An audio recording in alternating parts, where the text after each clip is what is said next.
here today with Sasha Rubel, which is an AI expert from UNESCO. And we're making this short interview right after her inspiring talk on artificial intelligence and everything around it in ICEGOV, the International Conference of Electronic Government that happened this September of 2020 online.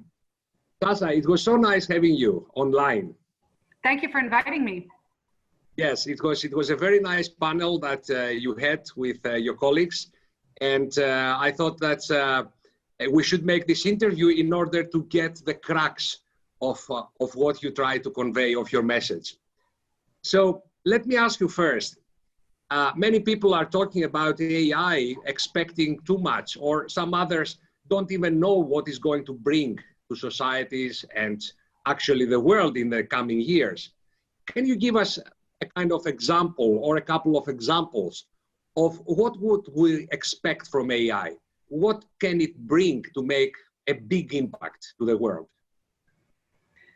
So artificial intelligence is changing every aspect of our daily life. It changes the way we look at social media. It changes the way we get our news. It changes the way we interact with other human beings from other parts of the world. But many people indeed are not aware of the way in which AI is having an impact on their everyday life. In the framework of COVID-19, artificial intelligence is changing the way in which we can ensure access to education and distance learning.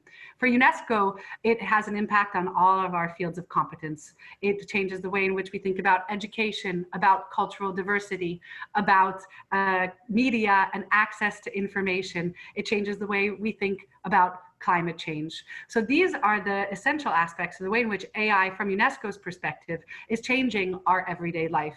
For example, the ways in which we are nudged to listen to certain music on online streaming platforms, behind it is an algorithm of artificial intelligence that, based on previous choices and decisions, is nudging individuals to listen to one thing or another. And it's absolutely crucial that we ensure digital literacy so that people from around the world, and young people particularly, have the digital literacy necessary to understand the way in which AI is impacting their everyday life, but also how they can be a part of building the AI and AI-based solutions of tomorrow to meet sustainable development goals. I see. Exciting. Although at the same time, I hear more and more in the streets, discussing with my students, also reading a lot in the news, that many people are wondering, can something go really wrong with AI? Do we need a kind of framework to frame this phenomenon? Because it can go wrong or get out of control. What can go really wrong? And what do we need to do about it if there is something going to be wrong? What do you think? So technology is not neutral. And what we see in artificial intelligence, it is not only a mirror for existing biases that exist in our society, it is a magnifier. And we see that, for example, in algorithmic bias that is embedded in facial recognition technologies, in recruiting tools, and also in our news feeds in the framework of electoral processes. What we don't understand as human beings, we fear. And the reality is that many people do not understand artificial intelligence as a technology. And this is why it is absolutely crucial to make sure that we empower young people from around the world, and particularly the global south, with the necessary digital literacy skills, not only to understand what AI is as a technology, but also, again, to produce the AI solutions of tomorrow. What are some of the challenges and what could go wrong with artificial intelligence? This is something that UNESCO is looking at very concretely in the development of our first global recommendation on the ethics of artificial intelligence.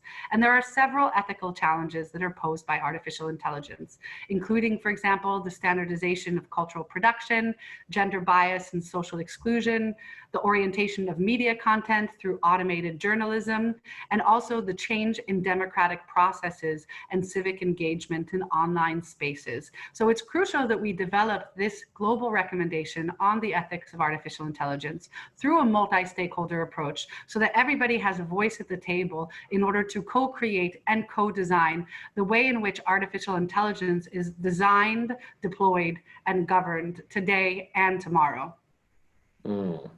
Speaking about young people. You mentioned the youth a lot in your talk and also in our short interview now. Many of my students ask me all the time, Yannis, is it so important? And this AI phenomenon that you always tell us, and then what should be our position against it? Should we embrace it? Should we push it forward? Should we try to limit it? What would you say to a student or a young person in the street or in the auditorium about his or her relation with AI? So I would like to focus on the her aspect. UNESCO recently published a publication with the support of Germany and as part of the Equal Skills Coalition called I'd Blush If I Could. And it highlighted a survey by a software company that asked respondents to name a female tech leader. 10% could name a female tech leader. Half of the 10% could actually name a name. And a quarter of the half of the 10% said Alexa or Siri. So the most famous woman leader in tech is in fact a voice assistant with a woman's voice. This is crucial and underlines the need for UNESCO, but partners around the world to encourage women to pursue careers in STEM.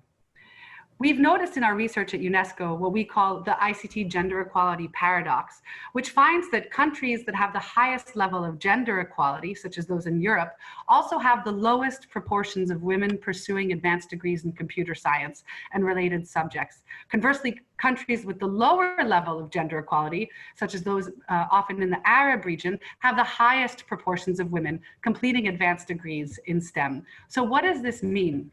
This means that today, women and girls are 25% less likely than men to know how to leverage digital technology for basic purposes. Women are 4 times less likely to know how to program computers and 13 times less likely to file for a technology patent.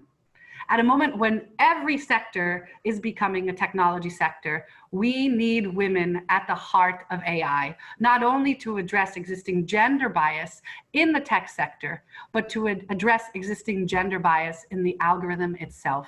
So AI's future success will depend on women pursuing careers in STEM to contribute to the AI of tomorrow and to make sure that these voices and the voices of women specifically are heard.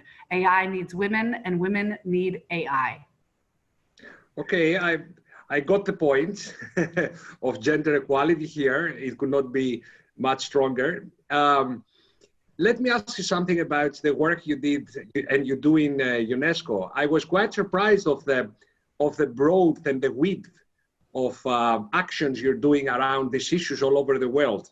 Do you have anything else to say about your plan on the next years, let's say? UNESCO is currently developing the first global standard-setting instrument in the field of the ethics of artificial intelligence that will be submitted for consideration of adoption at our General Conference in November of 2021. This work is absolutely crucial and is based and influenced also by UNESCO's Internet Universality Framework.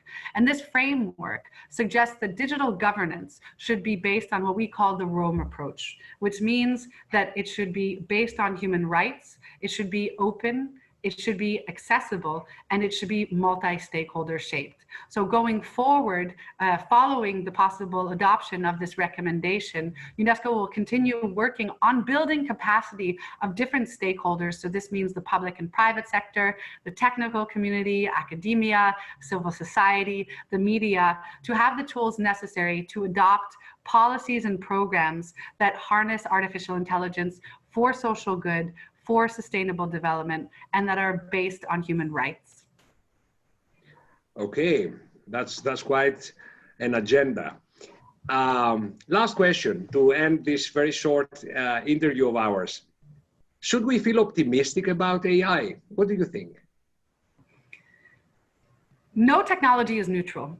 The question of whether or not we should feel optimistic about AI depends on our capacity as a global community to come together to co-design and co-create frameworks and programs for digital governance today and tomorrow. What does this mean? It means that we need the voices of everybody around the table. We need the voices of young people, of indigenous communities, of the global south, of disabled communities around the table so that their voices are heard, and so that what the AI of tomorrow looks like is not only a mirror of our society, but also a projection of our societal aspirations. And this is possible if we develop frameworks for the deployment, design, and development of artificial intelligence that are based on diversity, that are based on inclusion, and that are based on human rights. Thank you so much, Sasha Rubel, for your opinions, your inspiration, and your courage to go after all these initiatives. Have a good day. Thank you for your cooperation.